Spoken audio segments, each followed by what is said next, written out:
Eu convido os amados irmãos a abrirem as vossas Bíblias no livro de 1 Samuel, capítulo 1, versículo de número 10 e número 20. Para que de fato, em verdade, a sua vida, minha irmã, a sua vida, meu irmão, a partir dessa pregação, venha a ser diferente. Você venha tomar posse dos sonhos de Deus na sua vida. E os seus projetos venham de fato e verdade acontecerem. Repita após mim o título dessa pregação, que tem cujo nome Revolta. Repita após mim: Revolta. Portanto, assim nos diz a palavra do Senhor. E ela, pois, com amargura de coração, orou ao Senhor e chorou abundantemente. E sucedeu que, passando algum tempo, Ana concebeu e deu à luz a um filho, ao qual chamou Samuel, porque dizia ela: o tenho pedido ao Senhor. Quando nós falamos o que está escrito no livro de 1 Samuel, capítulo de número 1, versículo de número 10 e número 20, a Bíblia nos mostra, retrata explicitamente a história de uma mulher, cujo nome Ana. Quando nós falamos de Ana, falamos de uma mulher em que uma época babilônica, em que em tempo remoto, vivia meu Deus do céu, uma desilusão na sua vida, vivia um sofrimento muito grande, no qual ela vivia constantemente clamando ao nosso Deus que desse a ela filhos, porque ela não podia engravidar-se. Diz a história que o seu esposo, chamado Elcana, também tinha por mulher chamada Penina, e Penina também era a esposa de Elcana, junto de Ana. Penina concebeu e deu à luz a filhos para Elcana, mas Ana não. Ana era agraciada pelos olhos de Elcana, mas ela não conseguiu dar luz a uma criança. Os anos se passaram e as afrontas de Peninas também aumentaram. Diz a história que Penina persuadia Ana, porque Ana não podia gerar um filho no teu ventre. Penina persuadia Ana, porque Ana vivia amargurada, porque em outrora a mulher que não podia gerar um filho no seu ventre era uma mulher desprovida, uma mulher deixada, é uma mulher que vivia então na desilusão. Os homens não olhavam para ela com olhar de carinho. As próprias mulheres, ao olhar para ela, achava que era meu Deus do céu, uma árvore frutífera que não servia para nada. Pois bem, diz a história que Ana começa a clamar. O título da pregação tem cujo nome Revolta. Ana então se revolta com aquela situação, e ao invés de ficar somente murmurando, ao invés de ficar somente lamentando, ao invés de ficar somente chorando, ela toma uma atitude. Diz o contexto agora que Ana pega as suas coisas e vai até a arca do concerto, e lá encontra o sacerdote Eli. Ela não pede, meu Deus do céu, para adentrar a arca do concerto. Ela adentra até a arca e ela dobra o seu joelho e começa a clamar, porque aquela mulher, eu conjecturando, imagino, ela não aguentava mais tanta desilusão, ela não aguentava mais tantas piadinhas de Penina, que dizia para ela: pega suas coisas e vai embora. Elcana jamais vai te amar como ama a mim, porque eu, Aracíbia, Canacébia, porque eu dei, meu Deus do céu, filhos a ele. Ana se revolta com aquela situação, mas a revolta de Ana, meu Deus do céu, levou ela a receber o melhor de Deus na vida dela, porque ela teve a atitude certa. Após revoltar-se, ela vai até a arca da aliança, a tenda do concerto, e começa a clamar. Quando nós falamos de revolta, é impossível não falarmos então de uma mulher chamada Raabe. Quando nós falamos de Raabe, falamos de uma prostituta, sabe? Falamos de uma mulher que vendia o seu corpo, falamos de uma mulher que não tinha família, falamos de uma mulher que vivia a desilusão desse mundo. Raabe era a prostituta, mas diz a história que certa feita o Senhor envia espias para espiar aquela terra, e os espias precisavam de um lugar para repousar, e aquela mulher que era prostituta, aquela mulher, meu Deus do céu, que segundo o estudo temático, diz que era prostituta, mas ela tinha um coração. Diz que era prostituta, mas ela teve uma vida conjugal. Aquela mulher que foi abandonada pelo marido, talvez, quem sabe, até mesmo com os filhos nos braços, ela então se revolta com aquela situação. Aleluias. e abriga na sua casa os espias. E então, após se revoltar com aquela situação e entender que ela não nasceu para prostituir, ela não nasceu para sofrer, ela, após abrigar em sua casa os espias, diz a Sagrada que o Senhor prospera a vida de Raabe. Quando nós falamos ainda de revolta, é impossível não falarmos também então de Madalena. Quando nós falamos de Madalena, falamos também de outra prostituta, aquela no qual, meu Deus do céu, ia ser apedrejada, aquela no qual havia enxugado os pés do Senhor Jesus. Meu Deus do céu, começamos a aprender que a revolta de Madalena já começou a ter uma atitude, meu Deus do céu, levá-la a ter uma ação para que a reação pudesse vir. E diz o contexto que aquela mulher se revolta de deitar com homens que pertenciam a outras mulheres, ela se revolta da vida que ela levava e ela vai até os pés do Senhor Jesus, porque ela tinha se revoltado. Eu conjecturando, imagino Madalena falando: essa vida não é mais para mim, eu não nasci para sofrer, eu não vou viver mais assim. Ela se revolta com aquela situação. Quando nós falamos de revolta, falamos então de Zaqueu. Diz o contexto que era um homem rico, diz o contexto que era um homem que tinha status, mas diz também o contexto que certa feita ele estava em sua casa e houve vozes então passando pelo lugarejo onde ele morava. Aquele homem que tinha tudo, mas tinha uma tristeza no seu coração, aquele homem que tinha amigos, mas percebia que os amigos era por causa dos status que ele tinha.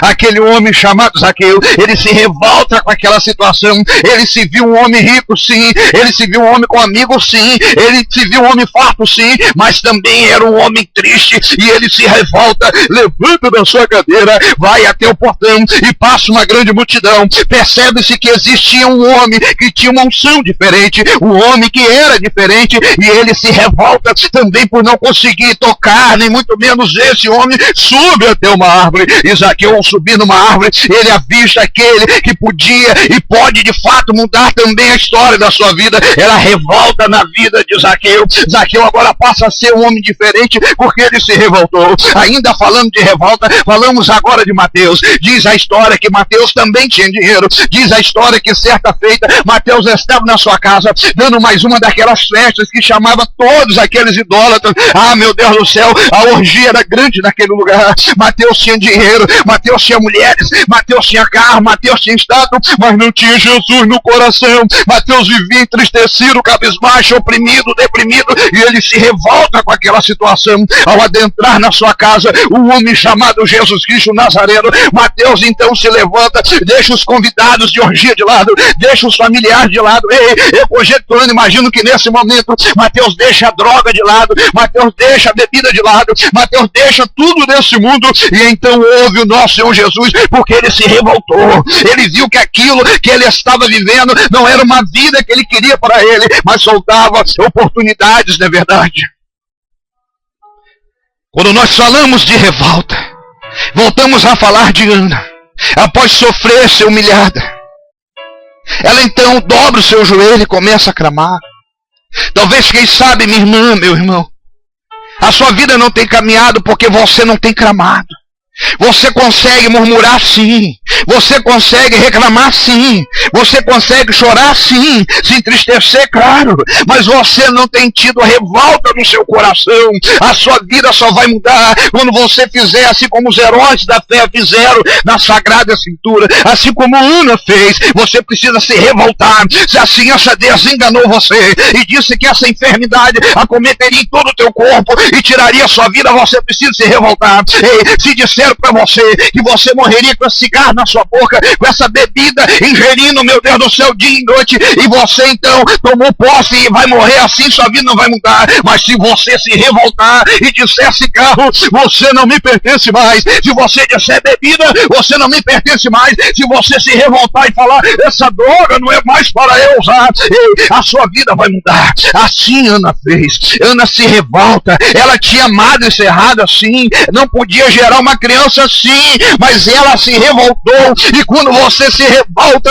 a minha Bíblia diz que o Senhor se levanta do trono e começa a olhar para você de forma diferente, filho. Começa a olhar para você de forma diferente, filha, porque ele vê o temor e vê a atitude em um conjunto, em um só, meu Deus do céu, em um só momento, e ele não aguenta. Ele levanta do trono e fala: para, Satanás, a minha filha se revoltou. Araci, Aracai, Aramanacebe, o meu filho se revoltou, você não pode tocar mais nele, você não pode tocar mais nela. E a vida de Ana mudou. Diz a história que depois que ela se revoltou, o Senhor abençoou Ana, agracia Ana. No versículo de número 20 você vê que Ana então concebe, dá à luz uma criança, e não é nem uma criança normal. A revolta de Ana foi tão grande que o Senhor deu a ela um profeta, cujo nome Samuel. O que está faltando para a sua vida é você se revoltar. Se revolte com a palavra de maldição. Se revolte com a enfermidade que está cometendo o seu corpo. Se revolte com a cadeia que você ganhou. Se revolte com as drogas que você usa. Se revolte com os pecados que você comete. Se revolte, se revolte. A revolta vai fazer você largar todo esse mal e receber o melhor de Deus na sua vida. Preste atenção. Certa feita, uma mulher ainda jovem, engravida. O pai resolve não assumir. A criança nasce. Nasce uma criança, então, em um lar de separação. Essa criança é criada pela mãe, pela avó. Muito sacrifício, muita luta. A mãe consegue criar. Os anos vão se passando, ela se torna uma adolescente. Então, quando inteira a maioridade, ela também engravida. E o que acontecera com a sua mãe no passado, agora acontece na vida dela também. Ela que sofreu sem um pai, sem um amigo para conversar, sem alguém para acompanhar a Macibe, Caramacebe, até a escola, para dar um carinho, para falar: filha, papai está aqui. Os anos se passam. Aos 20 anos de idade, ela também engravida. O que a sua mãe viveu, agora ela está vivendo. O pai da criança, e agora ela está grávida de gêmeos. Resolve não assumir. Ela se vê na mesma situação que a sua mãe. E ela começa a se entristecer. Ela começa a ver o quanto as filhas irão sofrer como ela sofreu. Ela se frustra, se entristece. Os anos se passam com muita luta, cuidando daquelas duas crianças. Já pensando até mesmo em desistir. Enfermidades cometem o teu corpo. Se vê uma mulher sozinha, sem um companheiro para falar: meu bem, meu filho, meu amor. As crianças estão doentes. As crianças precisam conversar com você. Ela não tem ninguém. E agora ela se encontra enferma, sem poder trabalhar. Mas o inesperado acontece. Ela se revolta com aquela situação. A vida que ela viveu desde a infância sem um pai, e agora tendo filha e também a filha não tendo pai, ela se revolta. Diz, meu Deus do céu, a história que ela se revolta, e quando ela se revolta, ela começa a determinar na sua vida a cura para a sua enfermidade. Ela se revolta e começa a determinar que a filha não tem pai, sim, mas tem o pai dos pais. Meu Deus do céu, Deus do impossível, aquele que é presente todas as horas. E ela começa a revoltar-se, e ela para de começar a murmurar, a entristecer-se, e ela começa a ter uma atitude diferente. A revolta faz com que ela se apegue mais com o Senhor. Ela vê que não é o fim. Ser uma mãe solteira não é o fim. Ter enfermidade no corpo não é o fim, mas precisava de algo, e ela se revolta com a enfermidade. Se revolta então em ser uma mãe solteira. Se revolta em que as filhas pudessem então porventura passar aquilo que ela passou. Diz a história que após se revoltasse, o Senhor mudou o cativeiro dela, o Senhor aproximou ela dele, e ela passou a ter mais intimidade com Deus do impossível. Ela aprendeu a falar com Deus, ela teve autoridade, ela agora disciplinou as suas filhas para crescerem no caminho do Senhor, se cumprindo na vida das crianças dela. O que diz a Sagrada: instruir o teu filho no caminho que deve andar, para que quando ele cresça, não se desvie dele. Porque ela se revoltou, e Deus mudou a história dela. Hoje é uma grande missionária, usada pelo Senhor. Assim o Senhor fará na sua vida também. Basta você se revoltar. Se revolte, e o Deus do impossível